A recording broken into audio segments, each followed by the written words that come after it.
Sometimes when critics start to yep, whether they are right or wrong, you always get that snobbish impression that they know everything. Well, they don't. And in this segment dedicated to them, we critique the critique. See what I did there? Don't they just call it literary reviews in academic circles? Yeah, but here we call it critique the critique because it sounds awesome that way.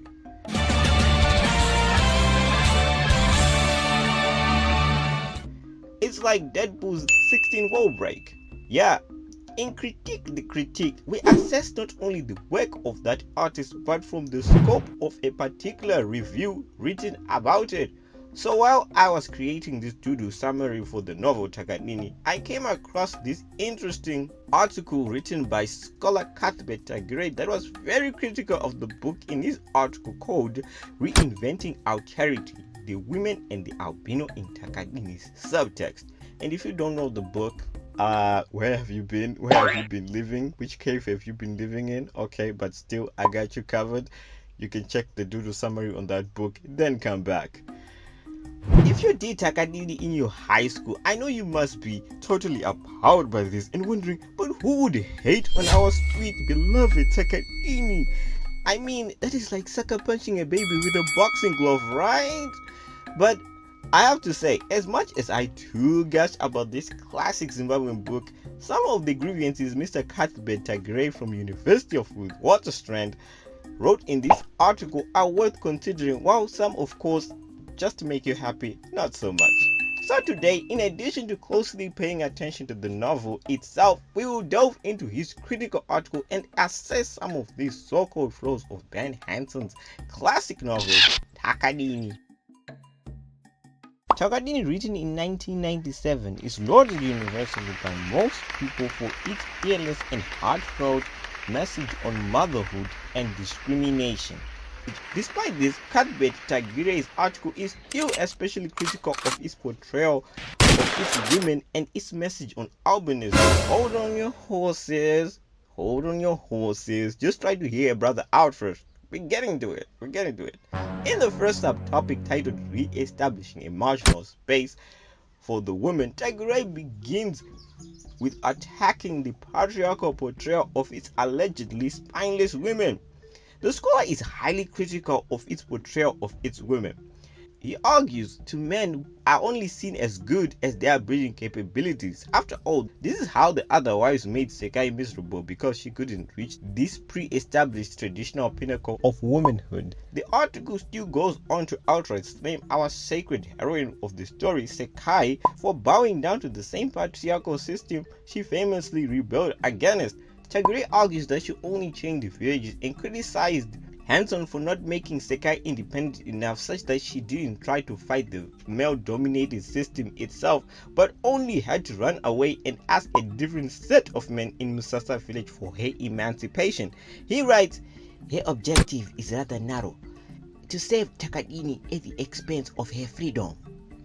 He only waters down Sekai's escape from her village as, quote, not a radical departure from the oppression, it is a changing of masters, since she still had to ask the Musasa village elders for her alternate home, and further concludes, Hanson appears to believe that women cannot live without male sexual gratification and social representation.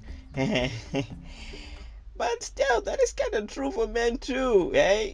Apa vane futi yakako akabona mutema anoda kumboonekwa aitire mutema ari kushutwa, akabonekwa mukovhu ambosimbirei kudarika vamwe ndoda kutomboona ashutwa, akabona mutete ateteperei ashutwa, apfeka chakapfupika chambopfupikirei ashutwa, apfeka chakareba ari kuvanzei chashutwa. Come on. Nonetheless, I personally never thought Takadini as a feminist book, and that's it. Takadini is a book about albinism, not feminism. Yeah, he's right. The female characters, apart from Sekai, women like Shingai, do kind of lack depth, and most of them, if not all of them, are only there in the book in the context of being someone's wife who bears children, or not. But too much focus on this patriarchal system just misses the point for me. It's like judging an ego on its ability to swim, or judging a vulture on its ability to catch live food. Yeah, right, Mr. Vulture. Right. The book was first and foremost meant to tackle albinism, and everything else is secondary. What truly defines this novel is not whether Sekai asked the men for permission or not, or whether she wants to be a mother or not, but how she makes this boldest defiance of tradition that has been firmly in place even way before she was born. It took a lot of courage to venture into the unknown because she was protecting what she believed in, and it wasn't even a given guarantee that baby was going to be accepted to the next village. If that's not being a strong woman, then I don't know what is. This seems to be the bigger picture Tagwirei is missing here. A girl had to do what she had to do to protect the son, and if it meant complying with something that may appear patriarchal, at times, she had to sign up whether she liked it or not. Despite all its apparent glorification of masculinity and chauvinism, it would be unfair not to take into account that this novel is based on factual African history. It's like criticizing Steven Spielberg's 1998 Oscar-winning war epic Saving Private Ryan for glorifying violence. Yes, as much as it's hard to watch all those soldiers literally lose their legs, arms, guts, and everything in between, these things are still an essential part of the film that need to be told to do justice to its historical context. Because D-Day did happen, and the images of that historical day, and I'm sorry to say, were not that pretty. That's what's happening here with the Takadini. Yes, in African ancient times, women were more or less as seen as childbearing objects that were only as good as the children they bore.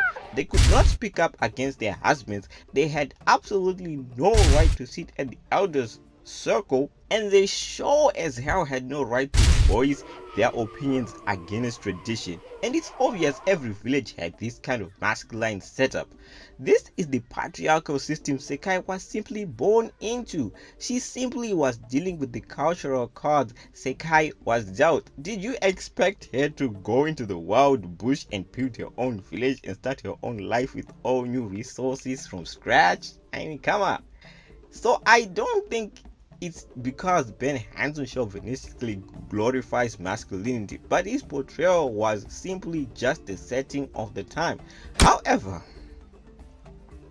on the issue of albinism, when I was younger, I thought the ending was perfect, but now reflecting on the book with a more mature mind and reading Tagwirei's criticism of the conclusion in particular, on the albinism part, I have to admit for me too, the ending was good, but I no longer think it was that perfect. Yes, there's a lot of things Ben Hanson left out to be desired here.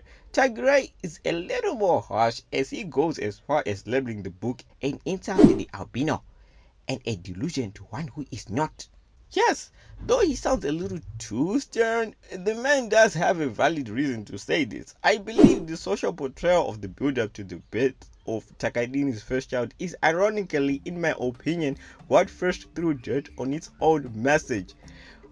When Shingai falls pregnant from Takadini, there's a lot of village concern of what the child would look like. A lot of anxieties, even with Shingai herself. Shingai, while pregnant with Takadini's baby, says to herself, if our child is in Usabe, I would be sad.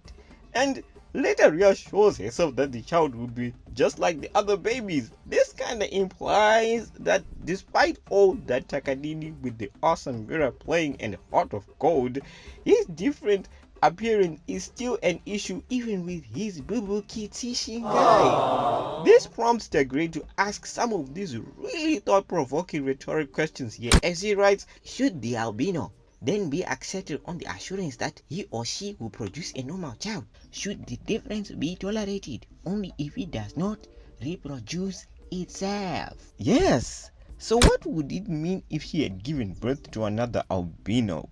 Would the society would have resegregated his father Takadini again and forgotten all he had done for the village if he had indeed reproduced himself?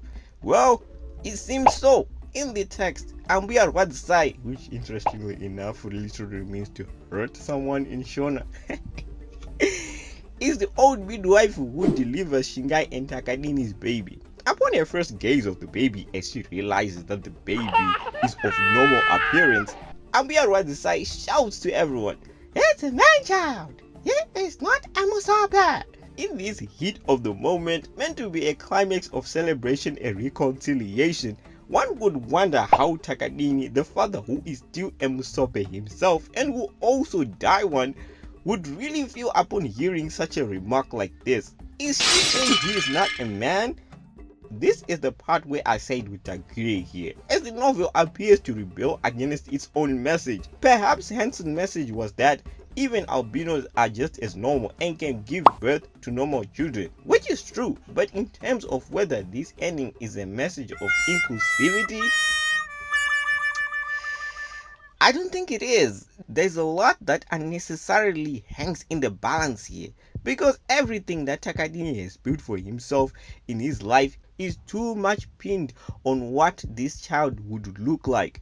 And when he looks like everyone else, everyone is suddenly happy and not panicking, not because they now respect the child's father, but because he has had a conventional idealized son that is not different from the rest like he is. It showed that the society, after all that has happened, still has not reformed.